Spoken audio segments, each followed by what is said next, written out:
To the guests who are here today, thank you for joining us to discuss this important ballot proposal, which the Michigan Health and Hospital Association has very serious concerns about, which is why I am here today with members of the Defend Michigan Democracy Coalition, who is working to defeat this proposal.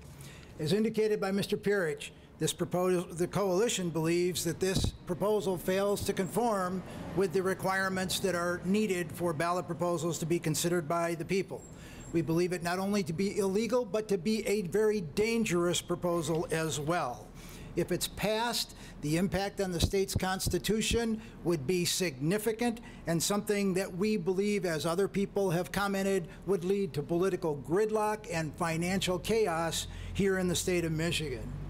Community hospitals rely upon state funding to keep the doors open 24 hours a day, 7 days a week, 365 days a year. The state funding is critical to that. Under this proposal, we're fearful that that fragile infrastructure, the healthcare infrastructure that this state has, would be at risk.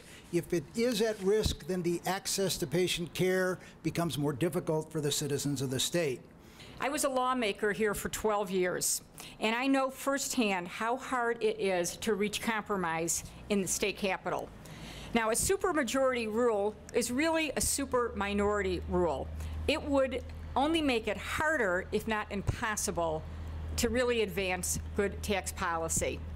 Just a small minority of 13 senators could block any kind of across-the-aisle compromise.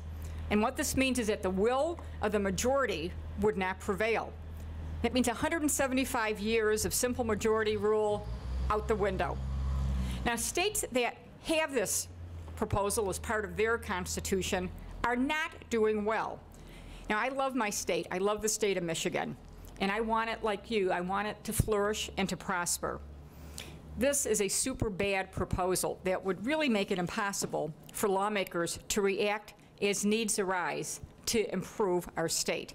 Now, do we want to be like California, where gridlock rules the day and education investments have plummeted? I think not. Do we want to be like Mississippi, the poorest state in the country? Or how about Nevada, with the highest unemployment? All those states have a supermajority rule. Now, we've had majority rule for 175 years in this state. It's really worked pretty well. Let's keep it that way. The supermajority is super bad for Michigan. My name is David Lawson. I'm the mayor of the city of Linden and also the vice president of the Michigan Municipal League.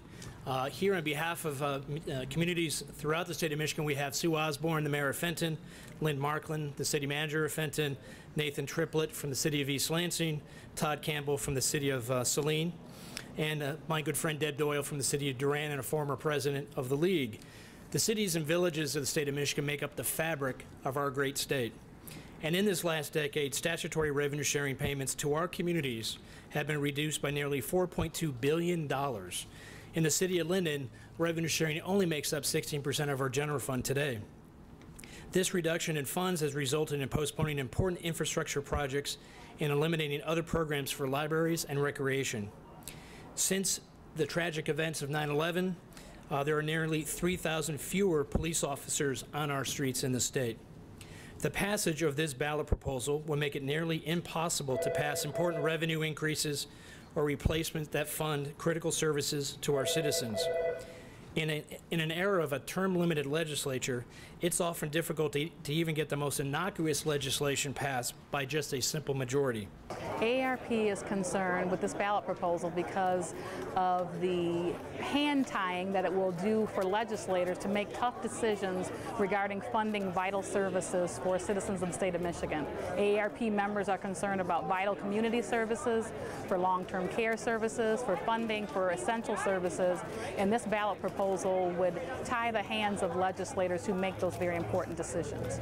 This afternoon we're going to file a challenge with the State Board of Canvassers in regard to the initiative proposal to amend the Constitution that was submitted earlier this year that would add the so-called supermajority requirement, which in fact is a superminority requirement, to the Michigan Constitution in regard to taxes assessed in the state of Michigan.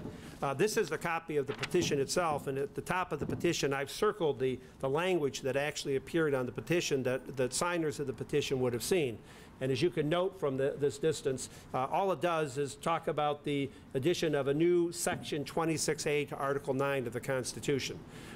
Importantly, the Michigan Constitution has rigid requirements with regard to amending the Constitution, and one of those requirements that the legislature has enacted under Article 12, Section 2 is the requirement to publish all of the provisions of the Constitution that would be altered or abrogated by a new proposal.